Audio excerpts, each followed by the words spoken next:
ada. Malam ini kita merenungkan tentang firman Tuhan. Saya dari 1 Samuel pasal 3 ayat 1 sampai 21. Dan saya memberi tema yaitu generasi muda, generasi pendengar yang baik. Generasi muda, generasi pendengar yang baik.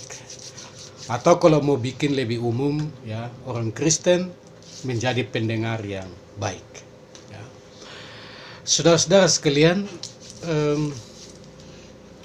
saat ini kita susah mendapat orang yang mau mendengar. Orang mau berbicara, ya, tapi mau mendengar itu sulit. Dan itu yang terjadi pada umat Israel.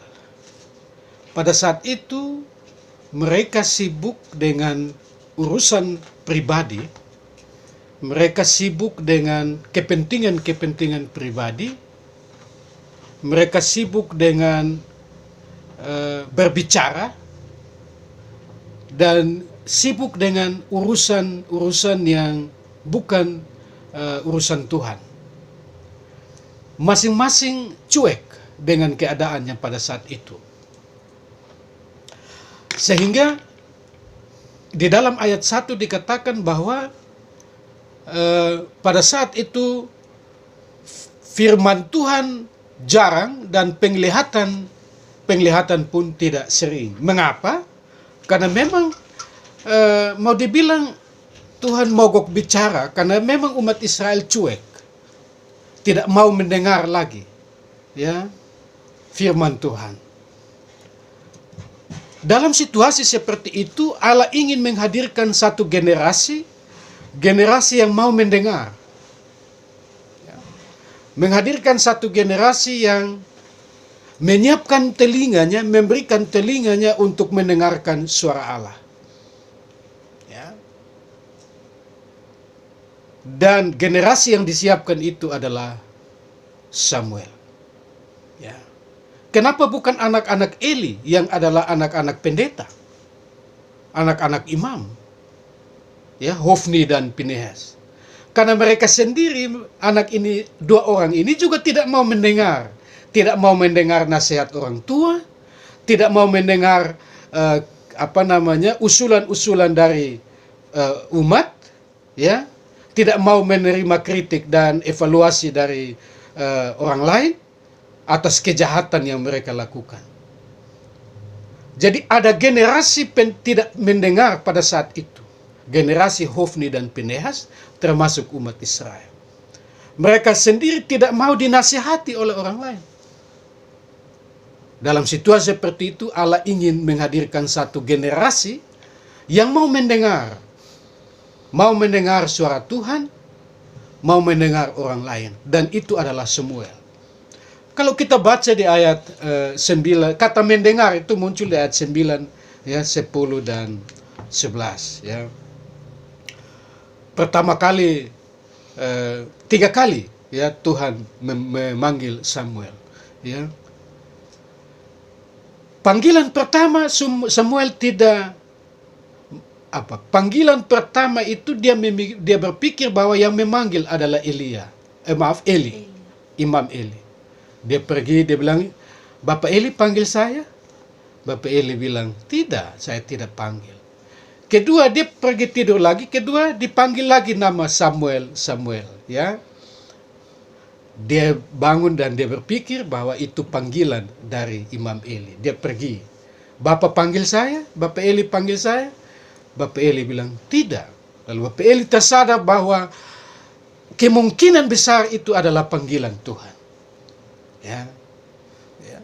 Dan karena itu dia pesan kepada Samuel, ya, kalau ada lagi panggilan Samuel, bilang saja, "Ya Tuhan, berbicaralah, hambamu mendengar." Ya. Hambamu mendengar. "Ya Tuhan, berbicaralah, hambamu mendengar." Ya. Apa yang kita pelajari di situ? Untuk menjadi pendengar yang baik, ya, perlu dilatih. Dan Allah melatih pendengaran Samuel. Dan pada pendengaran yang panggilan yang ketiga, baru telinganya membedakan mana suara Allah dan mana suara manusia. Yang membimbing dia supaya terampil dalam mendengar, yang melatih dia supaya Samuel punya pendengaran yang baik, mampu membedakan suara manusia dan suara Allah, adalah Imam Eli. Ya, Imam Eli adalah mentor daripada Samuel. Mentor Eli membimbing, mengarahkan, ya, menuntun, mendidik Samuel sehingga suatu saat dia siap untuk menjalankan tugas panggilan sebagai hakim, sebagai nabi. Ya. Tapi untuk menjalankan tugas panggilan itu, pendengarannya dilatih. Bukan keterampilan berkhotbah yang dilatih, bukan keterampilan berbicaranya yang dilatih saja, tetapi keterampilan mendengar pun perlu dilatih. Ya. Dan 3 kali baru Samuel mampu membedakan mana suara Allah dan mana suara, ya, manusia. Apa yang kita pelajari dari firman ini? Mendengar harus dilatih. Ya. Kita butuh satu generasi yang duduk dan mendengar dengan baik. Ya. Sekarang ini orang lebih banyak bicara daripada mendengar. Banyak komunikasi yang terputus, banyak komunikasi yang gagal, bahkan jawaban yang tidak benar itu terjadi karena pendengar, karena tidak mau mendengar dengan baik. Ya, bagaimana mau jawab benar sementara mendengar saja tidak bisa? Bagaimana mau menjawab dengan tepat? Mendengar saja, ya, tidak mau. Ya. Kita butuh satu generasi, yaitu generasi yang mau mendengar, dan kita, ya, mungkin perlu melatih mereka. Keterampilan mendengar itu perlu kita latih. Ya. Saya dengan banyak anak-anak muda. Ya. Mereka lebih banyak bicara daripada mendengar. Kecuali di kebaktian minggu. Itu menjadi pendengar baik, tapi di luar kebaktian minggu, mereka menjadi pembicara yang baik, tetapi pendengar yang jelek. Padahal kata kunci sebuah jawaban yang benar dan tepat hanya pada pendengaran yang baik. Banyak perusahaan yang bangkrut oleh karena atasannya tidak mau mendengar. Banyak persekutuan yang kemudian pecah belah karena semua ingin bicara, tidak ada yang mau mendengar. Banyak solusi yang tidak ada solusi, bahkan solusi pun tidak baik karena tidak ada yang mau mendengar. Itu soal kita. Ya. Ya. Saya ceritakan pengalaman saya. Ada keluarga yang berantem di rumah. Dia datang ke saya di pastori, cerita. Pada saat 1 jam saya hanya duduk dan mendengarkan dia. 1 jam. Karena dia tidak pernah berhenti bicara dan saya tidak punya kesempatan untuk omong sebagai pendeta, sebagai gembala. Unek-unek, apa sekali? Ya. Setelah itu, setelah 1 jam dia bicara, saya tanya, apakah saya perlu menjawab semua pergumulanmu? Dia bilang begini, cukup Bapak. Cukup, Bapak sudah mendengar saja, sudah baik bagi saya. Haleluya. Jadi kadang orang tidak butuh jawaban, tapi ia butuh didengarkan. Jadi kami 2 berdoa, ya, karena dia tidak mau mendengarkan saya, apalagi jawaban. Saya bilang kita 2 berdoa, dan dia pulang, dia bilang terima kasih karena Bapak sudah mau mendengar. Jadi ada orang yang membutuhkan kita sebagai teman untuk curhat.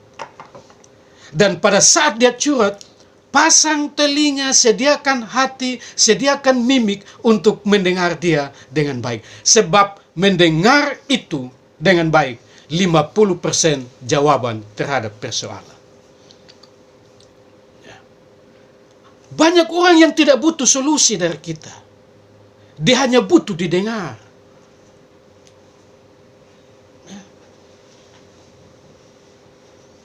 Banyak orang yang tidak butuh kita pun omongan. Dia butuh kita duduk berteman dengan dia dan dia omong saja, silakan omong. Ya, setiap mendengar 50% dari sebuah jawaban. Jesus is the answer, ya. Yesus adalah jawaban, sedangkan kita adalah pendengarnya. Ya. Ada banyak persoalan dalam kehidupan anak muda itu terjadi karena ada generasi tua yang tidak mau mendengar mereka. Mereka bunuh diri, lari ke narkoba, curhat lewat HP. Generasi tua marah. Padahal kesalahan terbesar dari generasi tua adalah tidak mau mendengar. Karena itu pesan firman Tuhan bagi kita semua. Jadilah generasi yang mendengar. Dan untuk mendengar itu perlu kita latih. Ya. Saya ingin di setiap rukun itu ada generasi yang mau mendengar. Setiap kelompok pemuda sediakan kelompok-kelompok pendengar. Sesudah mendengarkan, berdoa bersama dia. Sebab Jesus is the answer. Hanya Yesus jawaban kita. Kita berdoa memohon kepada Yesus untuk menjawab pergumulan dia. Bukan kita yang jawab. Dia tidak butuh jawaban yang banyak-banyak. Dia butuh kita mendengar. Di setiap rukun, di setiap kelompok pemuda, bikin kelompok-kelompok pendengar. Supaya mendengarkan keluh kesah pemuda itu. Supaya mendengarkan curhat mereka. Ya, itu penting. Ya, itu penting. Israel justru karena tidak mau mendengar, Allah berhenti berbicara. Ya. Bahkan mereka melawan. Allah ingin supaya pemerintahan Israel itu adalah langsung dari Allah, tapi mereka minta raja. Ya. Karena mereka tidak mau mendengarkan Allah lagi, mau mendengarkan raja. Padahal pemerintahan teokrasi adalah pemerintahan yang adil dan baik. Tapi itu ditolak. Kenapa? Karena generasi pendengar tidak ada lagi. Jadi, saya ingatkan kita semua. Ya, mari kita bentuk. Kalau kita mau menolong anak-anak muda di luar sana, yang sedang narkoba, yang sedang minum mabuk, yang sedang bergaul dengan orang lain yang tidak benar, kita jadi pendengar untuk mereka. Kita rangkul mereka, duduk sama-sama, mendengarkan apa yang menjadi keluh kesah mereka. Setiap pendengaran yang baik akan menyediakan jawaban yang baik juga. Ya. Bayangkan suami istri di rumah, kalau suami omong, istri tidak dengar, maka istri pun jawaban tidak tepat seperti yang suami mau. Banyak rumah tangga gagal karena semua mau omong. Ya. Ya. Pacaran juga begitu. Ya. Pacaran juga begitu. Iya, kalau pacaran masih mau dengar. Kalau serumah tangga susah. Pak saya ini Bapak suka sekali dengan cerita. Harus dengar, Bapak. Ya. Istri harus bisa mendengar apa kata suami. Suami harus bisa mendengar apa kata istri.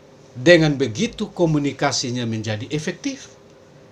Komunikasi yang efektif adalah pertama-tama dilandasi oleh pendengaran yang baik. Ya. Persekutuan dalam gereja akan terjaga kalau ada kelompok-kelompok yang bersedia mendengar. Ya. Ini dia pergi gereja, dia pun pendengaran juga kadang sonde baik. Itu juga perlu dilatih. Ya. Nanti sampai rumah, mai tua tanya, bapak tanya, tadi mama iko gereja, Firman bilang apa? Lu makanya iko gereja kalau lu bisa dengar sendiri. Padahal dia selupa. Dia selupa. Ya. Anak-anak itu, mulai sekarang, sebagai orang tua perlu melatih pendengaran mereka. Menjadi mentor yang melatih pendengaran mereka. Imam Eli menjadi mentor, melatih pendengaran Samuel. Dan ketika dia menjadi pemimpin Israel, setiap jawaban yang diberikan adalah jawaban yang terbaik. Ada saat dia hanya mendengar tapi tidak perlu menjawab. Kadang banyak orang yang Dia jawab terus. Pertanyaannya tidak pernah ada. Tapi dia jawab terus. Saya juga heran. Pemimpin yang baik, pemimpin politik di TTS, pemimpin politik di NTT, di mana saja, itu harus bersedia mendengar. Ya, sebab dengan mendengar suara rakyat, maka keputusan itu tepat, programnya efektif, tepat sasaran. Ya. Pemimpin politik sekarang kan dong mau dengar hanya waktu kampanye. Silakan Mbak omong. Habis terpilih, tidak mau mendengar lagi. Jadi dia bikin program selama 5 tahun, ya, tidak pernah tepat sasaran, karena dia tidak mendengar lagi. Mendengar adalah proses menuju jawaban. Dan dasarnya ada di situ. Dasarnya ada di situ. Jadi saya minta setiap kelompok pemuda itu bikin kelompok pendengar. Namanya kelompok Samuel. Itu solusi saya. Kelompok Samuel tugasnya mendengar. Ada kelompok yang dia berdoa. Ya. Ada kelompok yang apa lagi? Ya? Menyanyi. Ada kelompok yang gitar, tapi kelompok Samuel belum ada. Kelompok menyanyi ada, kelompok berdoa ada, ya, kelompok pemain band ada, kelompok tasibuk ada di dapur, tapi tidak ada kelompok pendengar. Malam kita rapat, besok pesta nanti makanan begini, besok masaknya lain. Tolong nanti masak jangan pakai vicin masako. Besok dia taruh vicin masako. Kenapa? Karena malam itu dia ada di rapat, tapi tidak dengar. Tidak dengar, makanya besok dia bikin lain. Itu soal kita. Memang ada generasi yang butuh jawaban. Tapi tidak usah bikin generasi penjawab. Bikin saja generasi pendengar dulu. Kita latih mereka untuk mendengar dengan baik. Samuel butuh 3 kali baru bisa membedakan mana suara manusia dan suara Tuhan.